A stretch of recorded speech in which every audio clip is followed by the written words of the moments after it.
بہتر چاہو راستہ سیدھا جو ہے اس سے کٹے جاتے سامعین حضرات یہ پروگرام یوٹیوب چینل تعظیم مدار کی جانب سے پیش کیا جا رہا ہے۔ راستہ سیدھا جو ہے اس سے کٹے جاتے ہو وہ تو سب نبی کے تھے ہمیشہ وہ تو سب نبی کے تھے ہمیشہ قائل اپنے پرکھوں کے عقیدے سے ہٹے جاتے ہو اپنے پرکھوں کے یا علی یا علی یا علی بیڑا پار بیڑا پار بیڑا پار زندہ باد زندہ باد کہ وہ تو سب غیب نبی کے تھے ہمیشہ قائل اپنے پرکھوں کے عقیدے سے ہٹے جاتے ہو اپنے پرکھوں کے عقیدے سے ہٹے جاتے ہو اور اس پرکھوں کا عقیدہ نہیں ہے اسلام میں سب سے پہلے بوڑھوں میں اسلام لانے والا جس کو افضل البشر بعد الانبیاء بالتحقیق صدیق اکبر کہا جاتا ہے وہ صدیق اکبر علم غیب نبی کا قائل وہ صدیق اکبر علم غیب نبی کا قائل آپ شام کی تجارت میں جا رہے ہیں راستے میں ایک کنیسہ پڑا وہاں کے راہب نے آپ کو دیکھا دیکھنے کے بعد پھر چلا گیا اندر اپنی کوٹھری میں پھر کتاب کھولی پھر باہر آیا پھر آپ کو دیکھا پھر چلا گیا پھر باہر آیا پھر آپ سے کہا کہ آپ کہاں جا رہے ہیں کہا تجارت کے لیے کہ نہیں آپ واپس چلے جائیں مکے میں محمد نام کے ایک شخص نے نبوت کا اعلان کیا ہے جو واقعی اللہ کا رسول ہے اور آپ میں وہ نشانیاں پائی جاتی ہیں کہ آپ اس کے خلیفہ اول ہوں گے امیر المومنین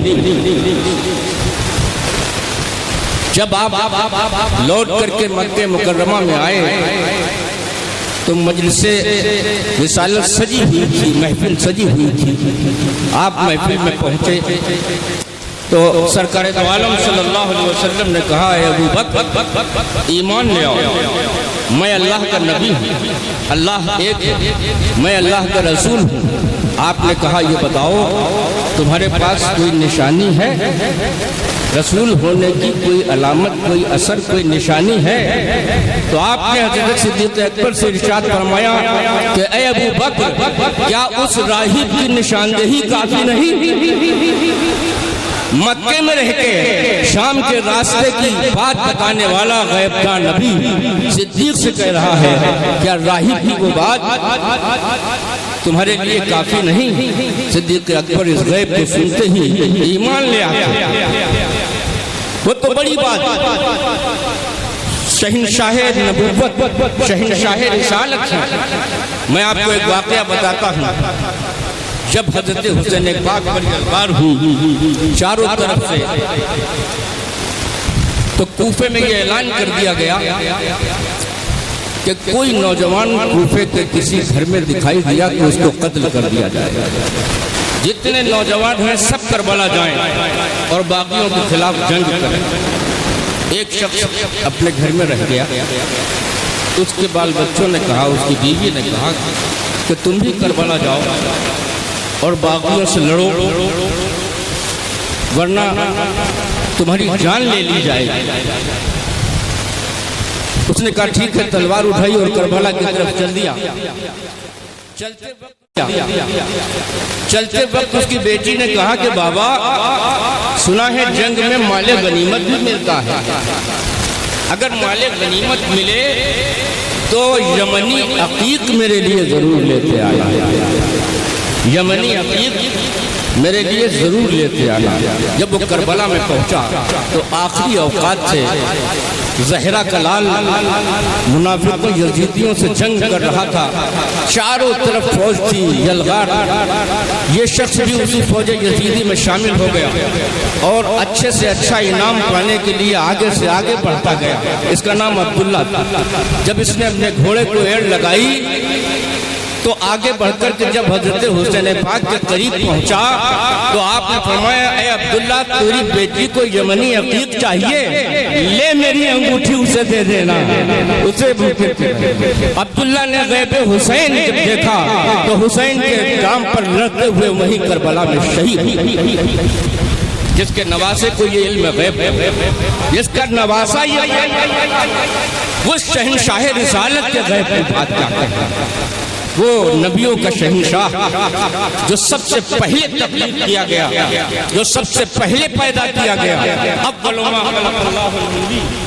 جو سب سے پہلے پیدا کیا، اس نے سب کی تخلیق دیکھی ہے۔ آسمان کو پیدا ہوتے ہوئے دیکھا، زمین کو پیدا ہوتے ہوئے دیکھا، سمندر کو پیدا ہوتے ہوئے دیکھا، فرشتوں کو پیدا ہوتے ہوئے دیکھا، انسان اور جن تک کو پیدا ہوتے ہوئے دیکھا۔ جس کے سامنے سب پیدا ہوئے ہیں اس سے کوئی چیز غیب کہاں ہے؟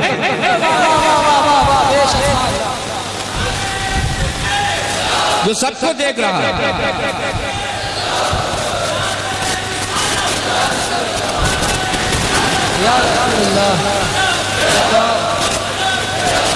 مسجد نبوی کے ممبر سے فاروق اعظم میلوں دور ساریہ سے کہہ رہے ہیں ساریہ الجبل، اے ساریہ پہاڑ کی طرف دیکھو، مدینے میں رہتے ہیں سینکڑوں میل دور حضرت ساریہ کو آپ آگاہ کر رہے ہیں۔ فاروق اعظم کا علم غیب ہے، جس کے غلاموں کو یہ علم غیب ہے تو جو نبوت کا شہنشاہ ہے، جس کے لیے شاعر کہتا ہے بعد خدا بزرگ تو ہی قصہ مختصر، تو اس کے لیے غیب کیا چیز ہے؟ لوگ کہتے ہیں کہ عطائی ہے، ذاتی اور عطائی پر بحث ہے۔ اب یہ بتاؤ کہ پیدا کرنے والا کون؟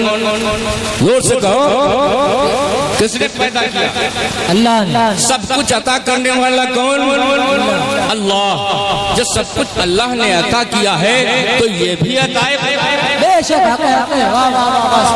الگ سے کون سی فیکٹری بنائی؟ علم غیب کی نبی نے، جو کچھ خدا نے دیا ہوا تھا، خدا نے اپنا محبوب بنایا، خدا نے پہلے پیدا کیا، ان کے نور کو سب سے پہلے پیدا کیا، پھر نبی ان کو تخلیق کرنے کے بعد تمام انبیاء کا سردار بنا، اللہ ہی نے تو بنایا، پھر فاطمہ جیسی بیٹی دی، اللہ ہی نے تو دی، حسنین جیسے نواسے اللہ ہی نے تو دیے، مدار جیسا پوتا دیا اللہ ہی نے تو دیا۔ تو سب کچھ تو خدا کا دیا ہوا ہے، سب عطا خدا کی ہے۔ انما انا قاسم واللہ یعطی، میں تو بانٹنے والا ہوں، اللہ عطا کرنے والا۔ تو غیب مصطفیٰ پر بحث کرنے والے یہ جاہل لوگ ہیں جو ان حدیثوں کو تلاش کر لیتے ہیں جس سے نبی کی فضیلت گھٹے۔ ارے وہ حدیثیں بھی تو دیکھو،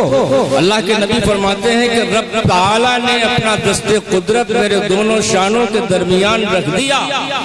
جس کی ٹھنڈک میں نے اپنے سینے میں اپنے دل میں محسوس کی، پھر مجھ پر علم ما کانا و ما یکون روشن۔ جو کچھ ہونے والا ہے، جو کچھ ہوگا، جو ہو رہا ہے، جو ہو چکا ہے، وہ سب نبی جانتے ہیں۔ بتایا کس نے؟ علم کس نے دیا؟ پھر گائے کا جھگڑا، اللہ کی الگ پارٹی بنا لی، رسول اللہ کی الگ پارٹی بنا لی، یہ پارٹی بندی کیسی؟ ارے نبی کی شان میں شمع سی گستاخی بھی اگر کی تو اللہ تم کو جنت کی خوشبو بھی نہیں دے گا۔ نبی کی شان گھٹانے کی کوشش اگر کی تو جہنم کی آگ تمہارے لیے بھڑک رہی ہے، کبھی جنت میں تجھ کو تم نہیں پا سکتے۔ میری یہ گزارش ہے، میرا التماس ہے کہ ان تمام تر بیجا بحثوں سے نکل کر کے اپنے سینوں میں عشق رسول سے چراغاں کرو، عشق رسول کے چراغ روشن کرو، اور عشق آل رسول کے چراغ روشن کرو جو ہمارے بزرگوں نے تم تک پہنچایا ہے، اسی عقیدے پر قائم رہو، کبھی ادھر سے ادھر ڈگمگاؤ مت۔ آج ہم دیکھتے ہیں کہ زبان پہ تو عشق رسول ہے اور دل عشق رسول سے خالی۔ نبی کے تو شیدا ہیں، آل نبی کے دشمن، تو ایسے شیدا بھی شیدا نہیں مانے جائیں گے۔ کیوں کہ جب لیلا پیاری ہوتی ہے تو اس کا کتا بھی پیارا ہوتا ہے، اس کے کتے سے بھی پیار ہوتا ہے۔ حضرت امام مالک رضی اللہ تعالیٰ عنہ کے بارے میں کہا گیا ہے کہ آپ جب مدینے میں تشریف لے جاتے تھے تو جو پرانی دیواریں تھیں ان دیواروں سے لپٹ لپٹ کر روتے تھے